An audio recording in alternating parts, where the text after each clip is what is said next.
আপনার পরিবারের সদস্যরা যখন ঘরের বাইরে কাজ করছেন, রোজগার করছেন, পড়াশোনা করছেন, তখন বাড়িতে একজন ব্যক্তি নীরবে নিশ্চিত করছে আপনার স্বস্তি ও আপনার যত্ন, যাতে আপনি কখনো একা না থাকেন। বাংলাদেশের ৩৮ থেকে ৩৯% নারী কর্মক্ষেত্রে সক্রিয়। দেশের উন্নয়নে তাদের অবদান আমরা গর্বের সাথে স্বীকার করি।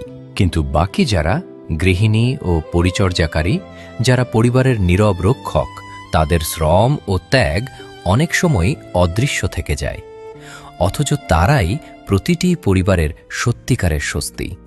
বিএনপি রাষ্ট্র পরিচালনার সুযোগ পেলে তখন বিএনপি এমন এক ভবিষ্যৎ কল্পনা করে যেখানে পরিবারের নীরব রক্ষক নারীরা স্বীকৃতি পাবেন। আর সেই লক্ষ্য পূরণেই বিএনপি তাদের হাতে দিতে চায় একটি ফ্যামিলি কার্ড। ফ্যামিলি কার্ড হল বিএনপির প্রস্তাবিত একটি সরকারি সহায়তা কার্ড। ফ্যামিলি কার্ড একটি নিশ্চয়তা। স্বল্প আয়ের পরিবারগুলোকে বেশি গুরুত্ব দিয়ে গ্রাম হোক বা শহর, পর্যায়ক্রমে দেশের সব জায়গায় প্রতি মাসে প্রায় ২৫০০ টাকা মূল্যমানের নিত্য প্রয়োজনীয় খাদ্যপণ্য ও দৈনন্দিন সামগ্রী প্রদান করা হবে। এবং এই কার্ড প্রদান করা হবে পরিবারের মূল স্বস্তি নারী প্রধানের নামে। কারণ বিএনপি বিশ্বাস করে যে দেশ পরিবারের নীরব রক্ষক নারীদের স্বীকৃতি দিতে পারে, সেই দেশের প্রতিটি শিশু, প্রতিটি শ্রমজীবী ব্যক্তি, প্রতিটি স্বপ্ন এগিয়ে যায় একটি উন্নত বাংলাদেশের দিকে।